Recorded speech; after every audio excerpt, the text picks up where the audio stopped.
नमस्कार दोस्तों, मैं जुगल किशोर आप सबका अपराध की कहानी में सबका स्वागत करता हूं। दोस्तों, आप सब हमारे साथ जुड़े हुए हैं। चैनल को सब्सक्राइब करें और लाइक करें और कमेंट करें। आपके सहयोग से मुझे हिम्मत मिलती है। मोना नूरी और हामिद की चाहत थी, जबकि मोना की चाहत विश्वजीत था। मोना ने उन दोनों से किनारा किया तो नूरी को लगा कि मोना उनके हाथ से निकल रही है। अपनी चाहत वापस पाने के लिए जो किया वह बहुत खतरनाक था। दोपहर का खाना खाकर आराम कर रही मोना की नज़र दीवार घड़ी पर पड़ी तो वह झटके से उठी और अलमारी खोलकर अपनी पसंद के कपड़े निकालने लगी।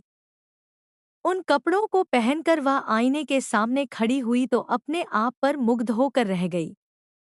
सफ़ेद टॉप और काली स्किन टाइट जीन्स में वह सचमुच बहुत खूबसूरत लग रही थी।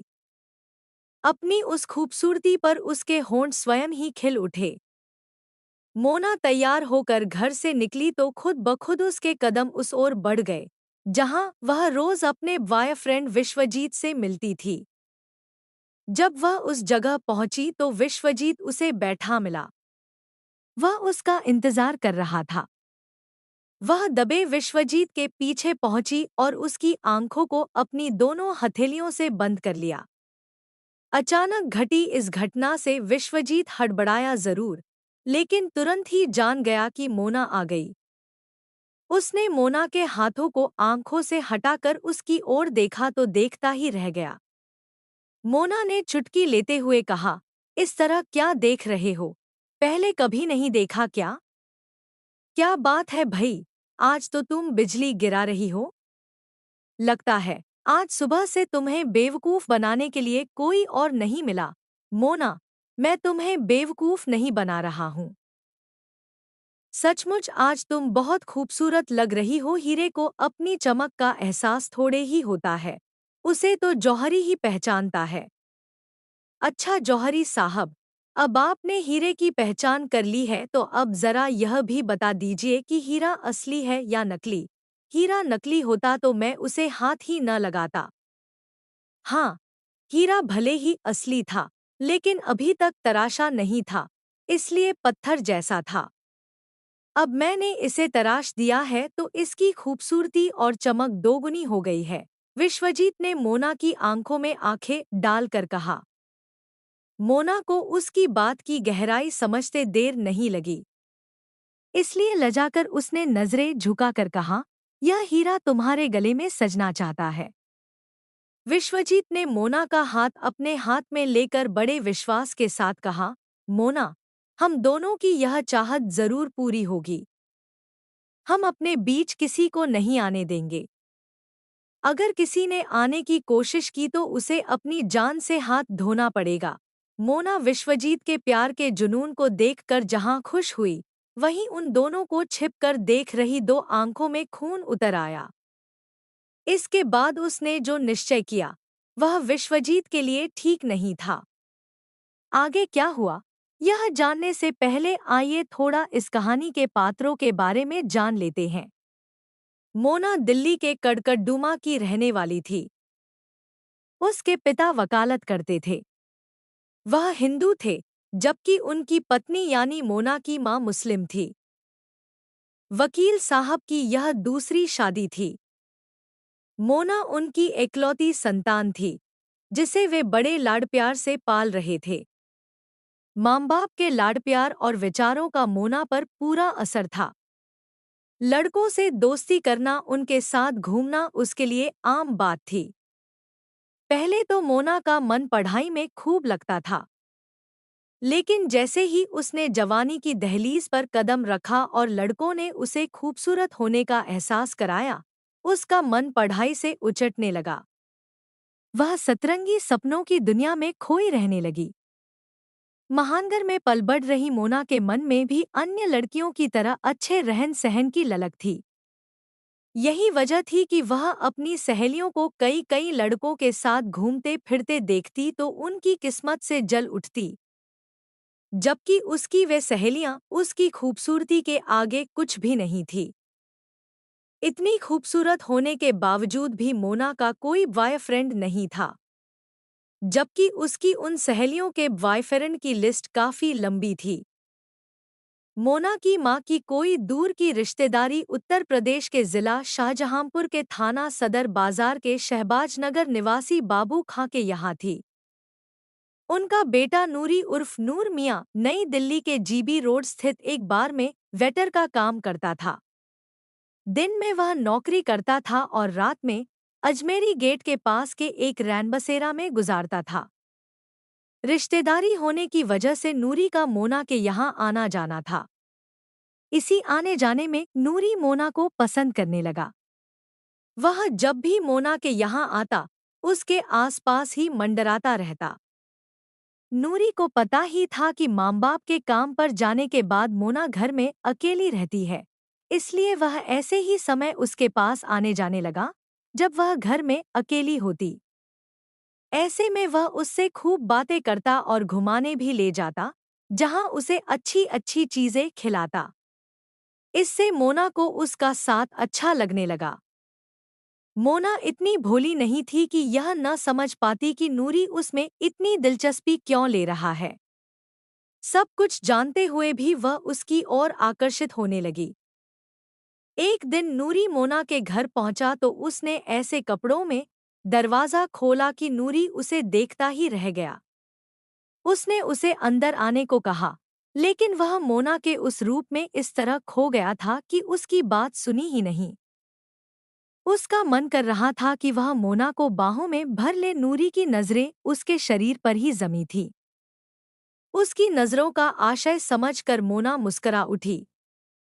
उसने नूरी की आंखों के सामने हाथ नचाते हुए कहा, कहाँ खो गए डियर? अंदर भी आओगे या बाहर से इसी तरह ताकते रहोगे? नूरी हड़बड़ा कर बोला, सॉरी डियर, तुम इस समय कुछ ज्यादा ही खूबसूरत लग रही हो, इसलिए तुम्हें देखता ही रह गया। मजाक मत करो। लड़कों की आदत का मुझे अच्छी तरह पता है। वह इसी तरह लड़कियों की तारीफ करके उनकी कमजोरी का फायदा उठाना चाहते हैं। मोना ने कहा, मैं सच कह रहा हूँ मोना, तुम सचमुच बहुत खूबसूरत लग रही हो, एकदम गजब ढा रही हो। अंदर आकर नूरी ने कहा, मोना मेरी बात तुम्हें अजीब जरूर लगेगी, लेकिन सच्चाई यही है कि मेरी तुम्हारे प्रति चाहत बढ़ती जा रही है। मुझे तुमसे लगाव सा हो गया है। यह भी कहा जा सकता है कि मुझे तुमसे प्यार हो गया है। अगर ऐसा है तो क्या तुम मेरे प्यार को स्वीकार करोगी? मोना ने मुस्कराते हुए अपना एक हाथ उसके कंधे पर रखकर कहा, नूरी, मुझे भी कुछ ऐसा ही लगता है। तुम भी मुझे बहुत अच्छे लगते हो। मोना के इन शब्दों ने नूरी के मन पर कुछ ऐसा असर किया कि उसने मोना उसे अपनी बाहों में भर लिया और अपने होठों की मुहर उसके गालों पर लगा दी। मोना भी पीछे नहीं रही। लेकिन जब नूरी ने इस मौके का फायदा उठाना चाहा तो मोना ने खुद को बेकाबू होने से रोका और नूरी को धक्का देकर अलग किया। मोना की यह हरकत नूरी को अच्छी तो नहीं लगी, लेकिन उस समय उसने बुरा नहीं माना। उसने सोचा, आज यहाँ तक पहुँचे हैं, तो किसी दिन हद भी पार कर लेंगे।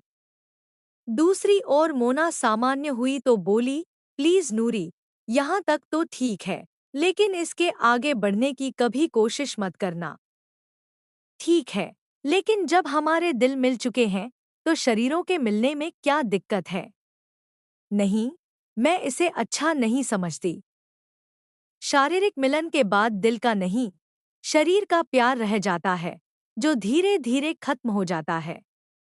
प्रेमी जब भी मिलते हैं, शरीर के लिए मिलते हैं। मुझे यह पसंद नहीं है। मोना ने नूरी को कुछ इस तरह समझा दिया कि वह बुरा भी न माने और उसे अपनी जरूरत पूरी करने का जरिया भी न बनाए।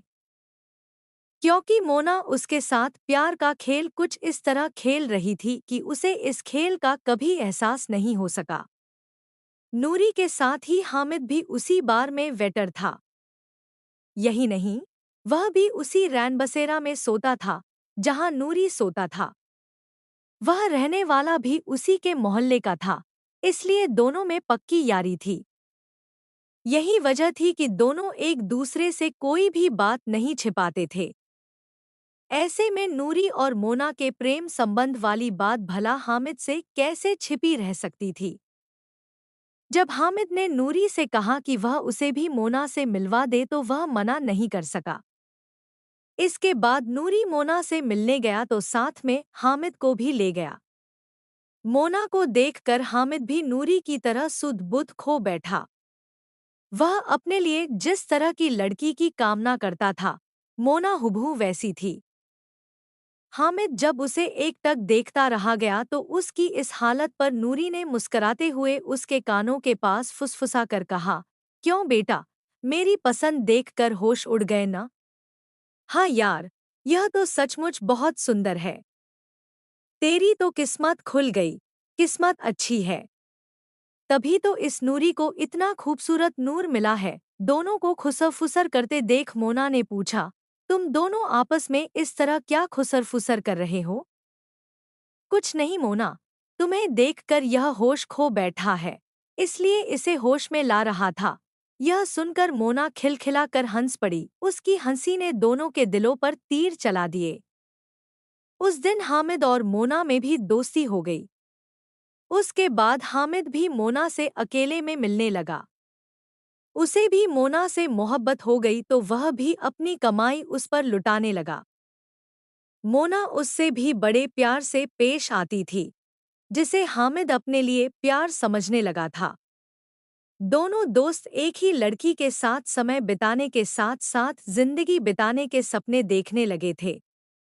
जबकि मोना को उन दोनों में से किसी से प्यार नहीं था।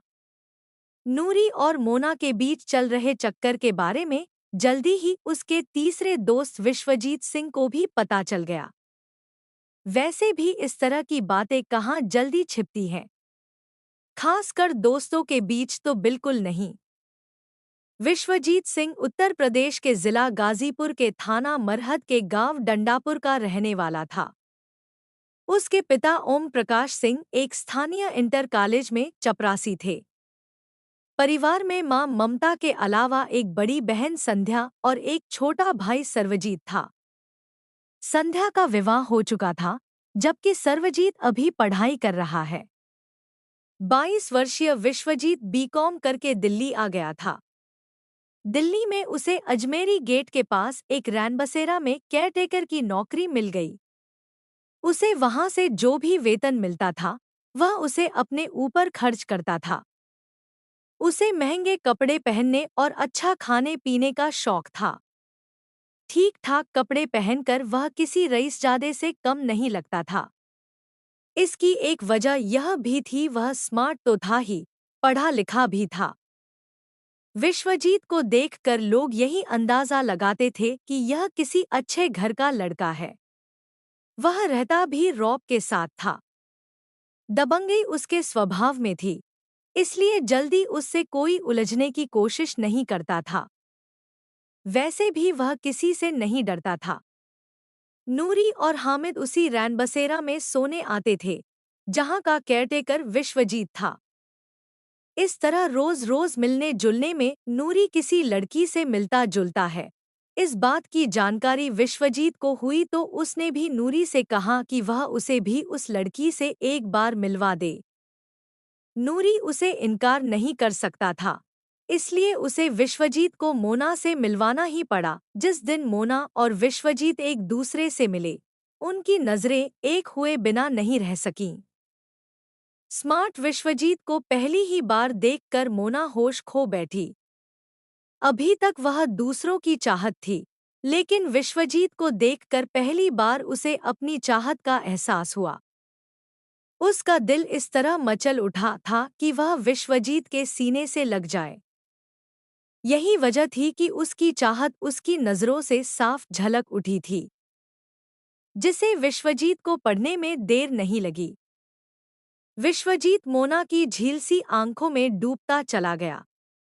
उस दिन नूरी ने दोनों का परिचय कराया तो कुछ बातें भी हुईं। इसके बाद फिर मिलने का वादा करके दोनों अपने अपने रास्ते चले गए। लेकिन वे एक दूसरे को पल भर के लिए भी भुला नहीं सके। दोनों में दोबारा मिलने की चाहत थी, इसलिए जल्दी ही उनकी दोबारा मुलाकात हो गई। इस बार केवल वही दोनों थे। विश्वजीत मोना को एक महंगे रेस्टोरेंट में ले गया। विश्वजीत ने बातचीत में मोना को बताया था कि उसका खुद का एक होटल है और गांव में उसके पास काफी पुश्तैनी जमीन जायदाद है, इसलिए उसे किसी बात की चिंता नहीं है। विश्वजीत के मोहपाश में बंधी मोना ने उसकी बातों पर आंख मूंद कर विश्वास कर लिया।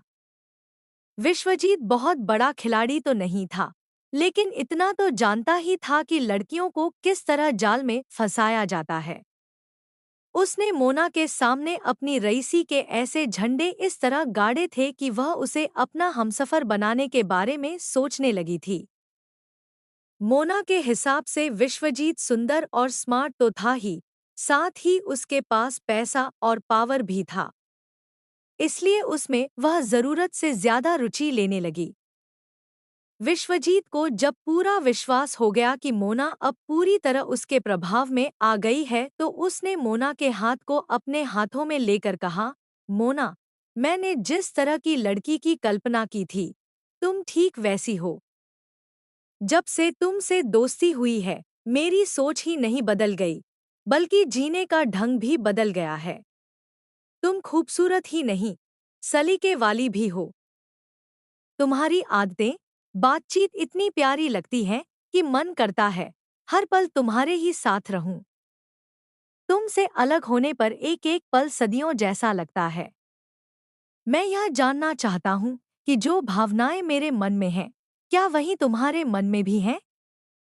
विश्वजीत के इन जज्बातों को सुनकर मोना ने विश्वजीत की आंखों में झांकते हुए कहा, विश्वजीत, तुम्हारे लिए मेरे मन में भी वही सब है जो तुम्हारे मन में है।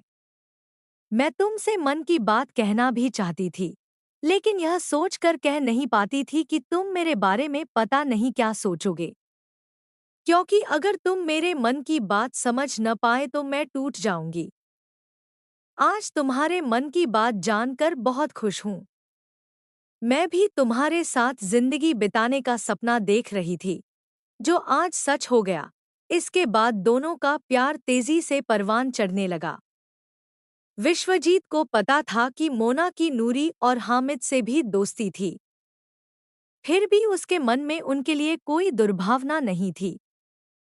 वह मोना के प्यार को पाना चाहता था, इसलिए उसके सामने उसने स्वयं को बहुत बड़ा रईस बताया था।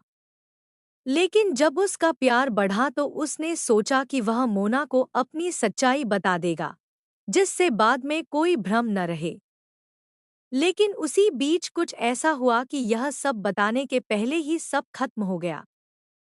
16 नवंबर की सुबह 9 बजे उत्तर प्रदेश के जिला शाहजहांपुर की कोतवाली पुलिस को सुभाषनगर खुदराई मार्ग पर किसी युवक की सिरकटी लाश पड़ी होने की सूचना मिली तो इंस्पेक्टर आलोक सक्सेना पुलिस टीम के साथ घटनास्थल पर पहुंच गए।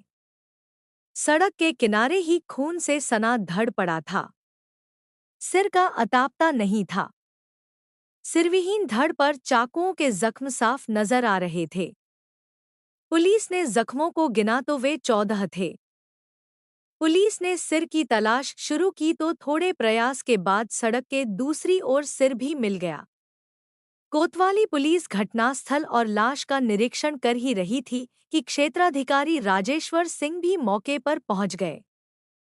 अब तक घटनास्थल पर शहर और आसपास के गांवों के तमाम लोग इकट्ठा हो गए थे।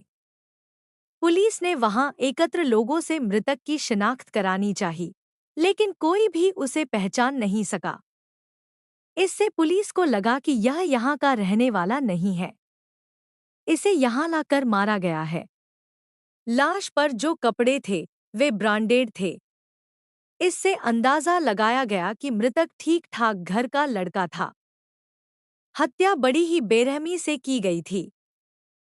यह देखकर पुलिस को लगा कि यह हत्या प्रतिशोध के लिए की गई है। मामला प्रेम प्रसंग का नजर आ रहा था। पुलिस ने डॉग स्क्वायड को भी बुला लिया था, लेकिन कुत्ता लाश सूंघकर थोड़ी दूर जाकर रुक गया। वहां पुलिस को खून सनी एक पैंट मिली। पुलिस ने पैंट की तलाशी ली तो उसमें से एक सिम बरामद हुआ, जिसे पुलिस ने कब्जे में ले लिया। इसके बाद पुलिस ने घटनास्थल की कार्रवाई निपटाकर लाश को पोस्टमार्टम के लिए भिजवा दिया। थाने लौटकर इंस्पेक्टर आलोक सक्सेना ने चौकीदार राधेश्याम को वादी बनाकर भादमवी की धारा 302/201 के तहत अज्ञात के खिलाफ मुकदमा दर्ज करा दिया और मामले की जांच की जिम्मेदारी स्वयं संभाल ली। पुलिस के पास जांच का एक ही जरिया था, मृतक की जेब से बरामद सिम की डिटेल्स निकलवाई गई तो पता चला कि वह उत्तर प्रदेश के जिला गाजीपुर के थाना मर्दह के गांव डंडापुर के रहने वाले ओम प्रकाश सिंह के बेटे विश्वजीत सिंह का है। पुलिस ने उक्त पते पर संपर्क करके परिजनों को बुलाया तो उन्होंने शव की शिनाख्त विश्वजीत सिंह के रूप में कर दी। पूछताछ में उनसे पता चला कि विश्वजीत दिल्ली में रहकर नौकरी करता था। पुलिस ने बरामद सिम नंबर की कॉल डिटेल्स निकलवाई तो उसमें पुलिस को कुछ नंबरों पर संदेह हुआ। पुलिस ने उन नंबरों को सर्विलांस पर लगवा दिया। आखिर सर्विलांस के माध्यम से मिली जानकारी के आधार पर शाहजहांपुर पुलिस की एक टीम दिल्ली पहुंची और थाना कमला मार्केट पुलिस से संपर्क किया। थाना कमला मार्केट के थाना प्रभारी ने एएसआई प्रमोद जोशी को कुछ सिपाहियों के साथ शाहजहां से गई पुलिस टीम की मदद के लिए लगा दिया। शाहजहांपुर से गई पुलिस टीम ने एएसआई प्रमोद जोशी की मदद से 18 नवंबर को एक आदमी को गिरफ्तार किया। उसे कमला मार्केट थाने लाकर पूछताछ की गई तो उसने अपना नाम दीपक शर्मा बताया। वह हिमाचल प्रदेश के कांगड़ा जिले के थाना डेरा के रहने वाले रामपाल शर्मा का बेटा था। वह काफी समय से दिल्ली में रह रहा था और सुपारी लेकर हत्याएं करता था।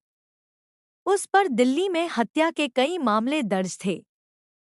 दीपक से पूछताछ के बाद शाहजहांपुर पुलिस के सामने विश्वजीत हत्याकांड की पूरी सच्चाई तो सामने आ गई, लेकिन शाहजहांपुर पुलिस उसे अपने साथ शाहजहांपुर नहीं ला पाई, क्योंकि दिल्ली पुलिस ने अपने यहाँ दर्ज एक मामले में उसे अदालत में पेश किया तो अदालत ने उसे जेल भेज दिया।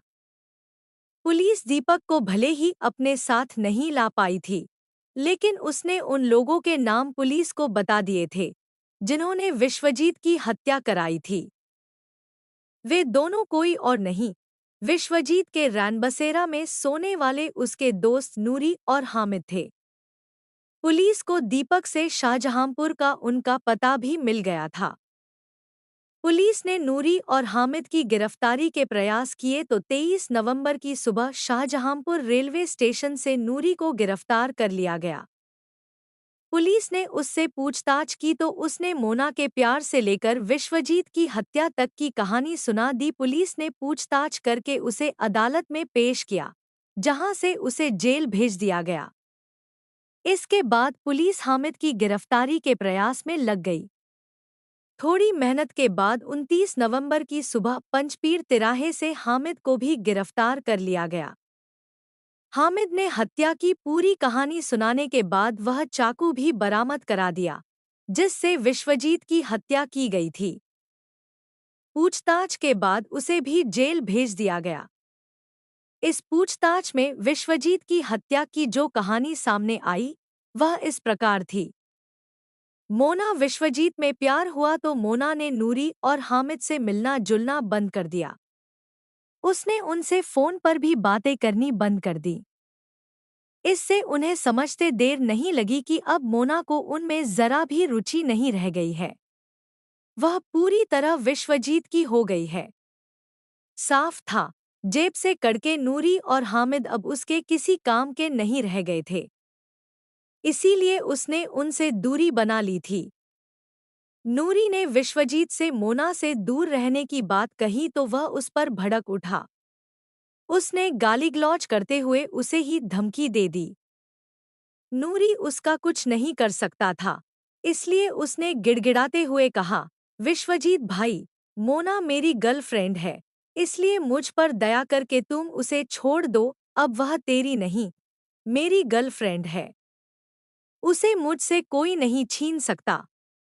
और हाँ, अब अगर तूने उससे मिलने की कोशिश की तो ठीक नहीं होगा। कहीं ऐसा न हो कि प्रेमिका के चक्कर में जान से हाथ धो बैठो। विश्वजीत ने आंखें तरेड़ते हुए कहा। इसके बाद नूरी और हामिद ने विश्वजीत को मोना से अलग करने की कई बार कोशिश की। उनके बीच मारपीट भी हुई, लेकिन विश्वजीत के सामने उनकी एक न चली। तब वे सुपारी किलर दीपक शर्मा की शरण जा पहुंचे। दीपक से नूरी की अच्छी दोस्ती थी, इसलिए बिना पैसे के ही वह उसका काम करने को तैयार हो गया। नूरी और हामिद विश्वजीत की हत्या ऐसी जगह करना चाहते थे जहां कोई उसे पहचान न सके। इसके लिए वे उसे शाहजहांपुर ले जाना चाहते थे। नूरी और हामिद ने विश्वजीत से माफी मांगकर पुरानी बातें भूलने को कहा तो पुरानी दोस्ती को की वजह से विश्वजीत ने उन्हें माफ कर दिया। उनमें फिर से अच्छे संबंध बन गए। इसके बाद नूरी और हामिद ने उससे लखनऊ घूमने की बात कही तो विश्वजीत चलने को तैयार हो गया। उन्होंने दीपक को विश्वजीत से मिलाकर कहा कि यह भी हमारे साथ लखनऊ चलेगा तो विश्वजीत ने मना नहीं किया। वह मना भी क्यों करता, क्योंकि वह अपने खर्च पर जा रहा था। 15 नवंबर को चारों ट्रेन द्वारा नई दिल्ली से लखनऊ के लिए रवाना हुए। रास्ते में ताजिया दिखाने की बात कहकर नूरी ने विश्वजीत को शाहजहांपुर में उतार लिया। इसके बाद नूरी और हामिद उसे दीपक के साथ अपने घर ले गए। देर रात खाना खाकर टहलने के बहाने नूरी और हामिद विश्वजीत तथा दीपक को साथ लेकर सुभाषनगर खुदरई मार्ग पर निकले। यह रास्ता रात में सुनसान रहता है।